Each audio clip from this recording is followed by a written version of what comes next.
in a Podcast. We're so glad you're here. We're your hosts, Natasha and Lindsay.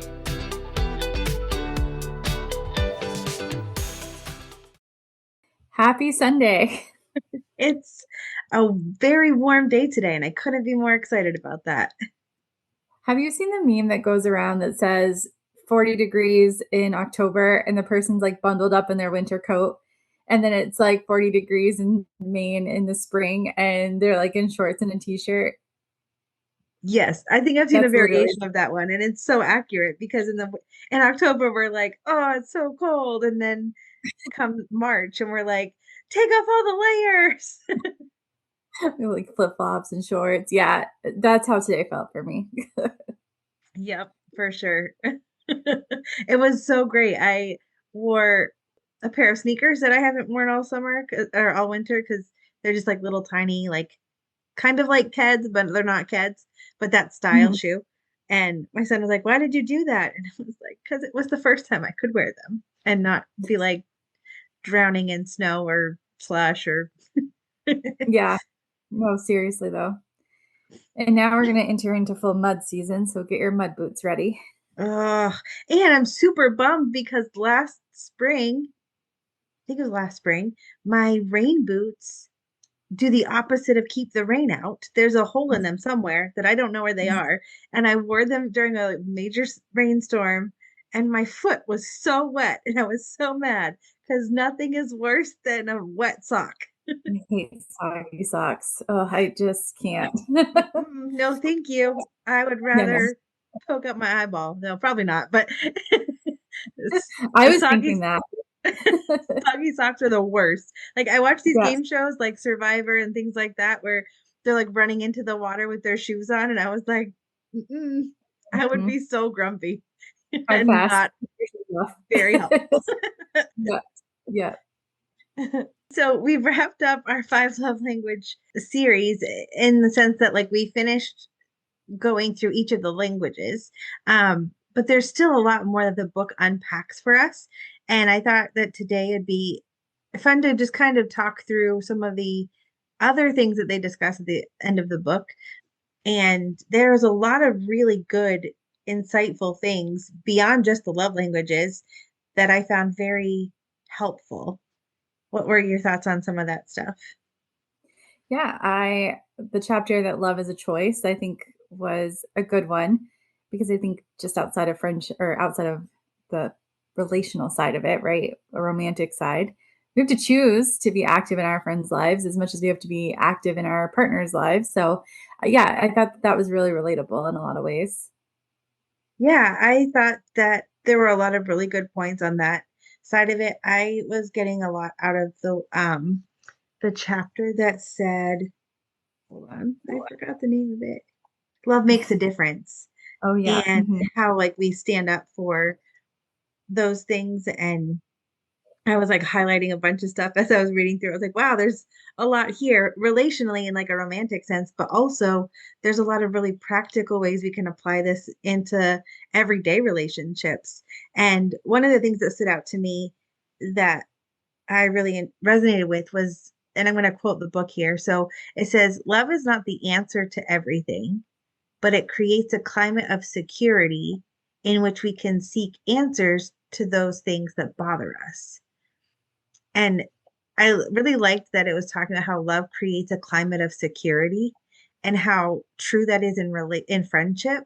Because when we love our friends and we show up for them and we're a place of safety and we can have really good conversations and we can trust them with our secrets and we can share our heart with them, that there's a climate of security that we've established.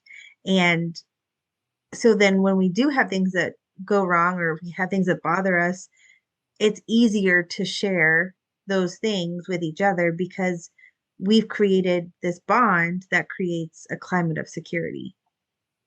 Yeah, absolutely. I think it gives us that safe space to be able to be authentically ourselves too, right? A lot of times we go through life wearing a mask and we are somebody at work because we have to put on our professional face at work. And so we're that person at work.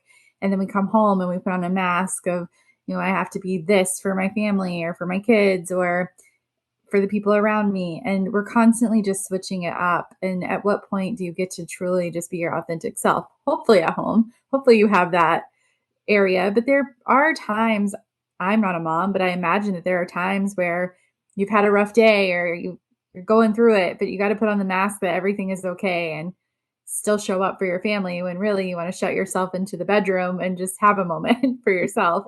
Right. Been there. Yeah, it's true. That I think happens. definitely having those safe spaces where we can take the mask off for a minute and feel secure enough to be ourselves. Yeah, yeah, and that's just it, right? Like, and at the beginning of that statement, it says love isn't the answer to everything, which is true. Like, you can't Mhm. fix everything with love, but because of love, it does establish a foundation of having a space that's safe and secure, right? Like, I wouldn't do that for everybody, right? Like, I don't Yes. sit down and go into the depths with a coworker or um a random person that I met a month and a half ago, right? Like, it takes Right. time and it takes investment and it takes trust. Like, we have to earn that in each other's lives to be able to have a place of security. And that comes with time and showing up and showing that, like, I'm a person of my word and what I say, I mean, and that doesn't happen quickly. Yeah. And it takes time, right, to build that. Like you said, it's not something where you meet somebody a month ago that you're willing to do, but with time. Yeah. And so sometimes in the midst of establishing a good foundation and having security, because we're human, we make mistakes, right? And we intentionally or unintentionally can damage that security and that relationship by the things that we've said or something that we've done. And I loved this quote from the book too. It said, love doesn't erase the past, but it makes the future different. And so I can't go back and take back the thing that I did that caused the rift or the lack of confidence in what I'm saying or my word being true. I can't take it back. But Mhm. because we choose, like you were talking about that chapter that says I choose to love people, when we make love a choice, not just a feeling, then it makes our future different because we're choosing to show up even if we don't feel like it's a good thing.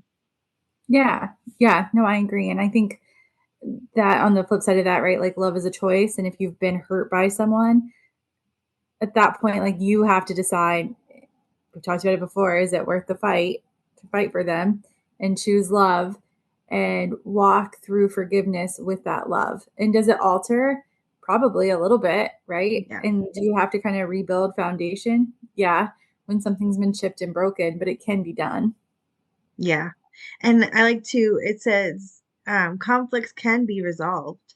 Two people who are different can learn to live together in harmony. We discover how to bring out the best in each other, and those are the rewards of love. So, using those things, conflicts can be resolved. Like, you can figure it out. You can Mhm. learn to move forward in a good direction when we choose to show up and learn from our mistakes. Like, you can't just keep doing the same thing over and over expecting a different result, right? Like, isn't that the definition of insanity? Yes.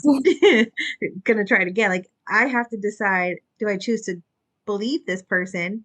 But then also, the person that's done the wrong has to choose how they're going to change too. Like, you can't just keep going in the same direction and hope that it changes. Like, you have to decide, okay, I did Mhm. this thing that broke the trust. I have to fix that and then be able to move forward.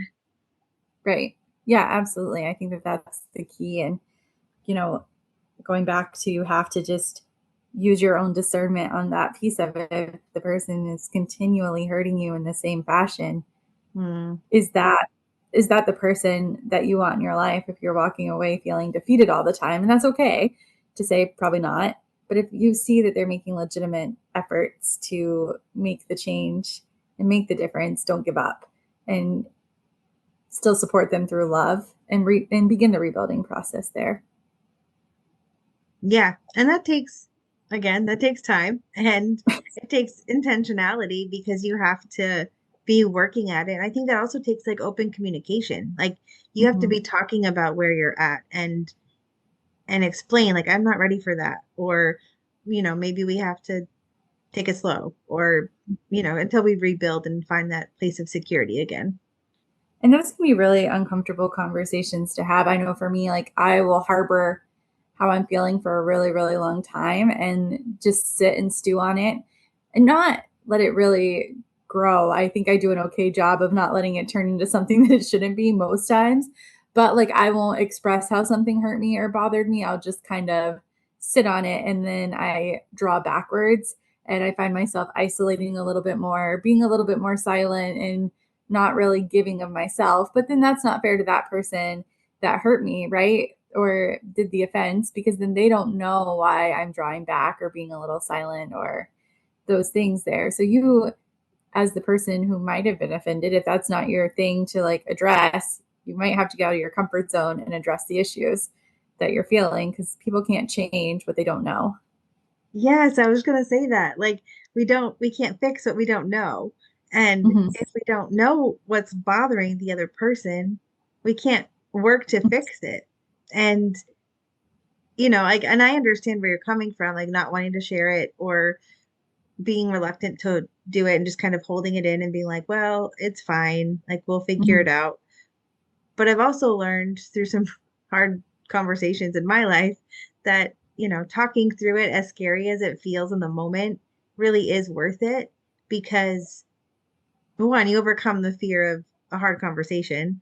And once you do that a few times, personally, it doesn't get easier, but you at least know going into it, like there should be a good result at the end of this, because if we're working on communicating what we're trying to say and sharing our heart in that, like there's growth that comes from that. And I would much rather grow and learn from this than not have that opportunity because I don't know it's wrong.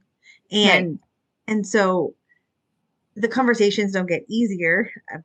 Sorry, don't mean to be a Debbie Downer. And maybe they do for some, but it still puts a knot in my stomach and, all of that. But I know that it's worth it, because at the end of the day, this relationship is good and it's worth fighting for. So let's have the hard conversation so that we can get to a good place. Yeah. Yeah, absolutely. And respect the person's boundaries in the midst of that too, because having the hard conversation might stir up the hard feelings, right? And they may not respond graciously and it might not be a good outcome, but it may turn the end result into a good outcome weeks down the road, a month down the road. Give people that space to process, because we all process and communicate differently, and we all need different things when we're walking through the trenches of conflict. Yeah, that's true. That's true. We can't force someone to talk when they're not ready to talk. No, not at all. Don't do it. Sometimes that is I like lean both ways. Like sometimes if it really hurts me, I'm like internal, like I just want to internalize it and sit with it. But sometimes like this is wrong, but when I think that I'm right, I like want to talk about it right away, because I'm like, no, I want to like drive my point home. And so it's like a fine balance there for me. I get it. I'm not usually one that's like quick to say what I'm thinking or feeling, because I'm trying to process and like articulate what I'm trying to say. And so it takes me a while to get there. And that's not helpful in hard conversations sometimes, because some people like to just get it all out there right away. It's like, no, I got nothing for you. I can't tell you. Yeah. I don't have it. See you in a week. We'll talk about it then. Yeah, right. Give me a few hours. Those like, there's that meme. I don't know if it's a meme. It might be a reel. It doesn't matter. Of like somebody arguing, and then afterwards they're like, oh, and they like have all of the comebacks. Like after the fact, like that's totally how I operate. Like after the fact, I have 17 points and 3 really good comebacks, but it's been 14 hours, so it doesn't even matter. Yeah. I am the same way. I should have said this. Oh, and I should have said that. And like all of the examples come flooding to you after the conversation. Like I've Yeah. been in conversations where like, oh, I need an example. Like, what do you mean? And I'm like, what do you mean? I don't know. Like, I just know that that's happened and I didn't like it. And they're like, well, Yes. okay, but when? I'm like, and then like an hour later, I'm like, oh, well, this time and this time and this time, Yeah. Yeah. Another thing that I really liked, I guess, because we're talking about conflict, right? And like it can be resolved. Conflict doesn't usually come naturally. Maybe for some people, I don't know, but I don't think it's a natural thing that we love to throw ourselves into. But loving people also is hard sometimes, and it's not something that I think comes to us all that naturally. Um, and in the book, it says we do a lot of things each day that do not come naturally to us. We had to learn them, and expressing love is no exception. Um, So good. yeah, and I really liked that because when we were thinking about love languages and tying all of those pieces in there, like we talked a lot about how we'll have our primary, our top, and then everything kind of trickles down. And there will be those types of love languages that don't necessarily come naturally to us, but we can learn them.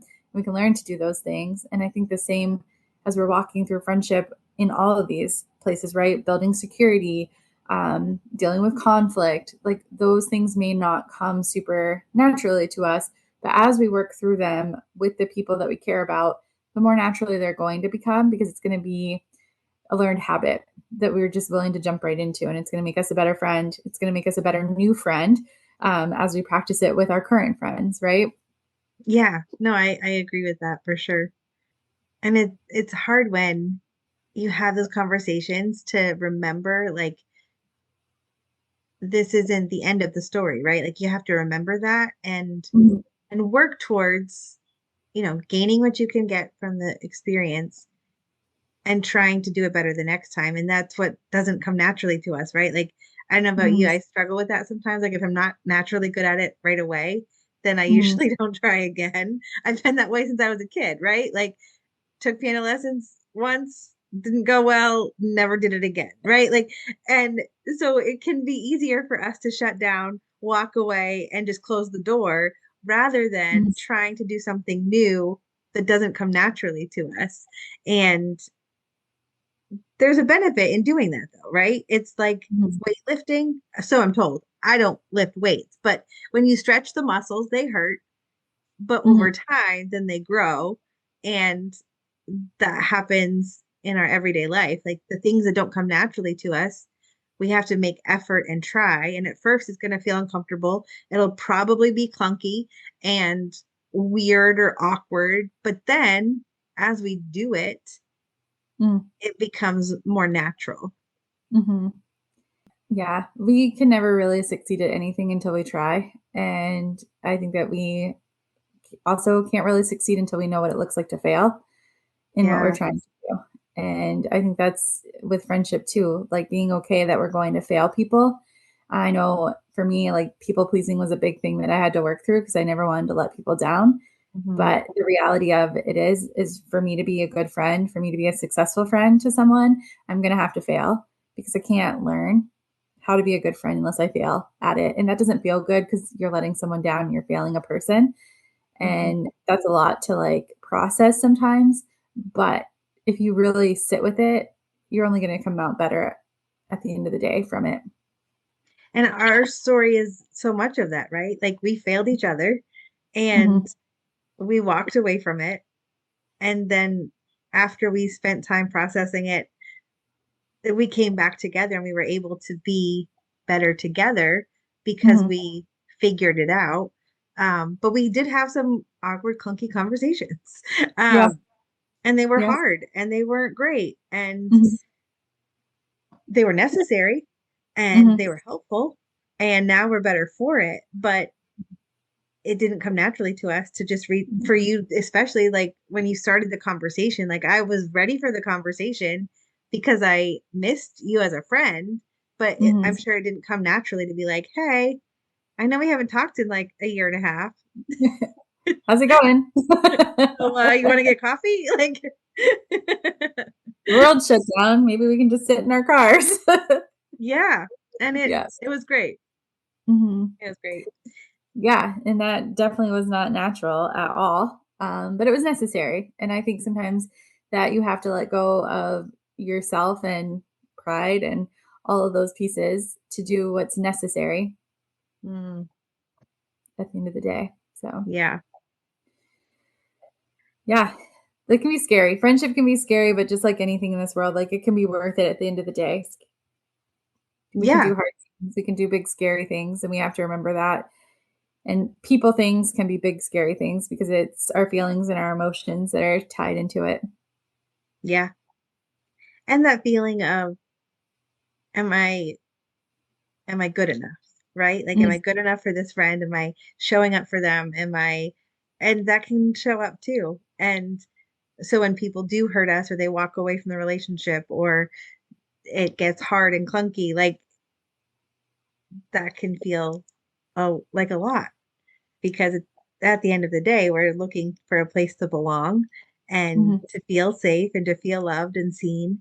And that takes effort. Yeah. Yeah. And I think that there's a fine line. You have to be very, very careful in relationships not to put your worth into the relationship and put your value into a relationship. Like your self worth and your self value of who you are is not because of the people that are around you. Hmm. And when we start putting our self worth and our value into the people around us, we'll be let down every single time Yeah. because people will always fail us, even our closest of closest friends. And you and I can say that for certain, right? Like we had to rebuild, we had to restore. But even in the restoration phase way on, we've still had conflict. We've resolved them way faster and a lot easier. And we talk them out now. But if our self worth and our self value is just tied into our friendships and into our other relationships, we would be nothing because we will always be let down by those people. Yeah, that's true. And thank the Lord that we don't have to base our value on the people around us. Mm-hmm. We have value because of who God created us to be. And that is what grounds us in the midst of facing all of the other things that the world throws at us in Mm-hmm. life. Mm-hmm. We can find our identity is not in any of those things. Yeah. And I think that's important to say because as we talk about like friendship and the value of friendship, I just never want that to get lost that the value of friendship is, or any relationship is more important or the most important thing. And that we have to do all Mm, these things to be a good friend and put all of ourself into it because it's just not reality. Like we can't do that. no, nor should we. Yeah. Because then, See? because then when you start going down that path, then you begin changing who you are based on the people that you're with, and Mm-hmm. then you lose yourself in the process because you're changing based on everybody else's preferences or their likes and their dislikes and their thoughts. And then at the end of the day, who are you? Like, what do you value and believe in and stand for? I agree. I think one of the best things about friendship is, we were created with purpose and we were created with so much to give in our own being, right? Friendship, relationships, whatever you're looking at is just a bonus to boost you up as a person. It's just an added value to your life. It's not the value of your life, but just the added bonus that you get to have with people. Yeah. And really getting to know people and build relationships is such a great thing. Like it's Mhm. fun to get to know people and hear their story and the things that they've overcome or faced and are still like, happy for it. And, you know, those are the things that I think are inspiring when you hear how other people have lived life and the things that they've accomplished and the things that they've overcome. Those are all really incredible stories. And Mhm. if we don't take the time to listen to other people or invite them in to hear what they're saying, then we can lose out on hearing some really wonderful and amazing stories. So as we wrap up for today, we just wanted to leave you with some thoughts about how we can show up in friendship, and love can be a choice. And not just can it be, it usually is a choice to show up for other people. But we've really enjoyed this love language series, and we hope that you'll tune in next week. That's a wrap on this episode of Two Main Friends in a Podcast. Follow us on Facebook or Instagram. You can also send us an email at twomainfriends@gmail.com. And as always, leave us a review wherever you're listening.